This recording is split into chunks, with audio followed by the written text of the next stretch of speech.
Good evening, and welcome back to the Fireside. Tonight's story might just change the way you think about kindness, fate, and the people we pass by without ever knowing who they truly are. Some stories begin with a question, and tonight's is this. What if the person you were quietly helping turned out to be someone your soul had been looking for your entire life without you ever realizing it?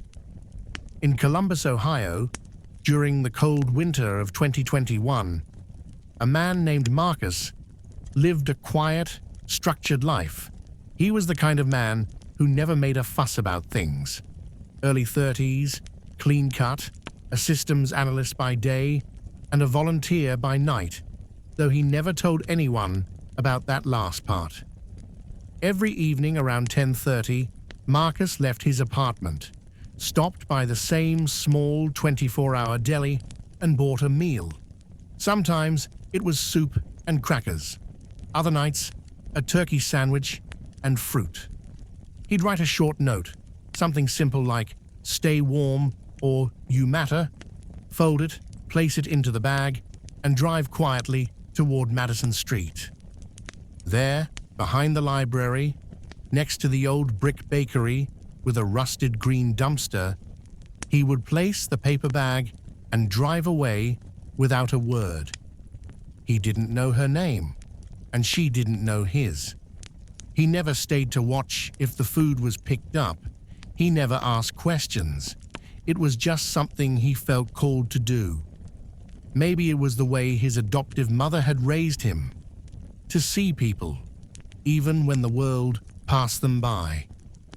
3 blocks away, in a weather-beaten bus stop shelter, a woman named Rachel curled beneath a navy coat 2 sizes too large.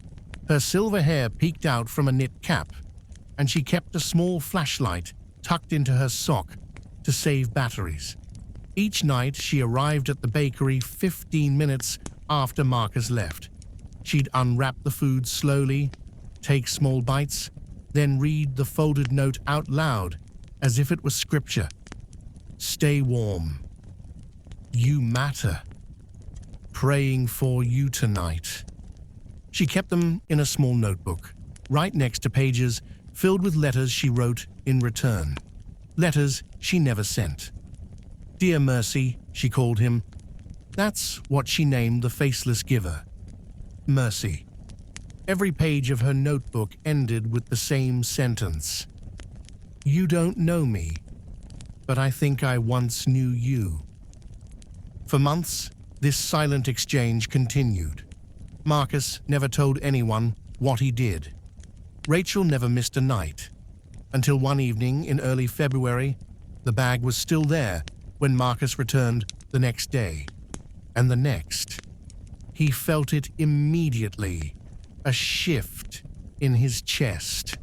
A concern that grew stronger each night. On the 5th day, something inside him broke through the wall he'd always kept up. He walked to the alley and waited in the dark. Hours passed, the snow fell, but no one came. That night, he couldn't sleep. He tossed and turned until dawn, and finally made a decision. He would find her. He started asking around. The bakery owner hadn't seen her. The woman at the corner store vaguely remembered her, but thought she hadn't been around since the last storm. The nurse at the free clinic on 8th Street paused when he described her. "You talking about the one with the poetry notebook?" she asked. "Yes." "She collapsed 2 weeks ago. Frostbite, malnutrition.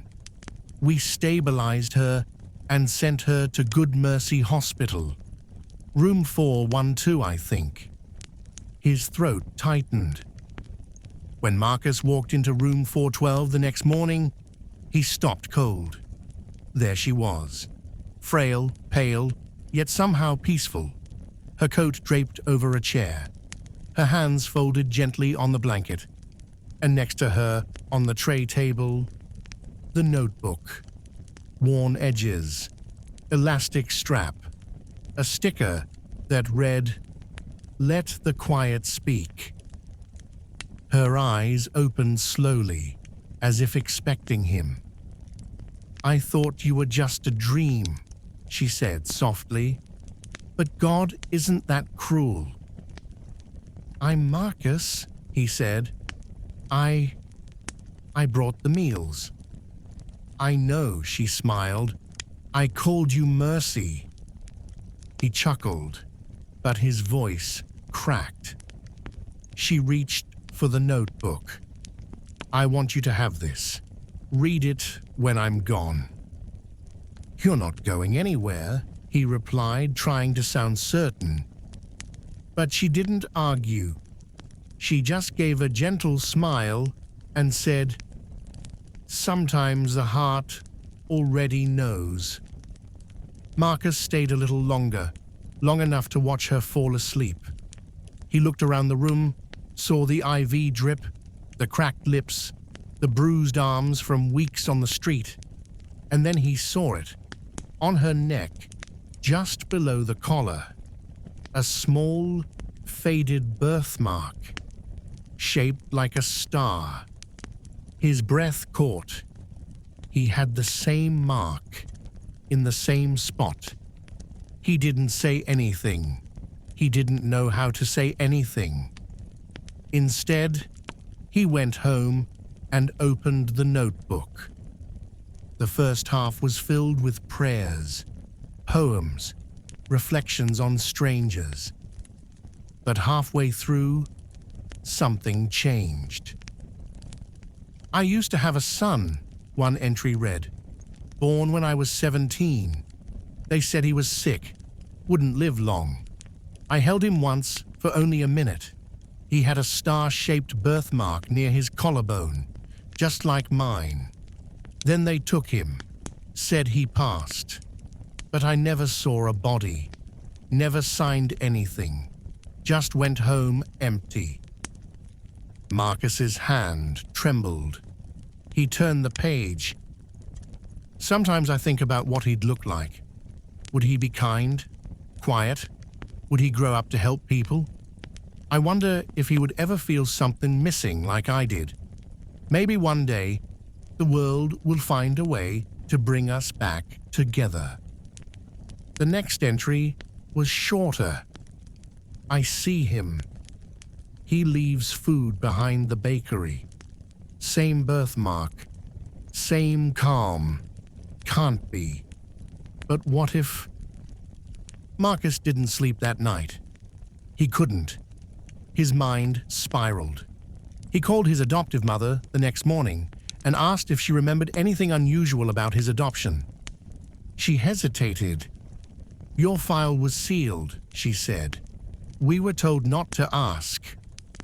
But you always reminded me of someone I couldn't place." He contacted the Ohio Department of Children's Services, filed a petition to unseal his adoption records, and waited. Weeks passed. He returned to the hospital every few days, but Rachel had been transferred to hospice care outside the city. He wasn't allowed to visit, but he sent flowers and notes with Bible verses, his way of continuing the ritual. Then one day, a letter arrived from Franklin County Court. Petition approved. Inside the envelope, a birth certificate. It had a mother's name, Rachel, and a photograph, a black and white Polaroid of a teenage girl in a hospital gown, cradling a tiny newborn. The birthmark was visible even in the old photo. He fell to his knees. Rachel passed away 5 days later. He wasn't allowed in the room, but the nurse said her final words were, "Tell him, he found me." Marcus sat on his apartment floor with the notebook, the photo, and the meals he never got to deliver. He cried for the mother he never knew, the years they lost, and the miracle of having found each other without either of them knowing how. He went back to the alley behind the bakery one last time, not with food, but with a letter. Dear Rachel, I don't know how heaven works, but I hope you're reading this. I found your words. I found the truth.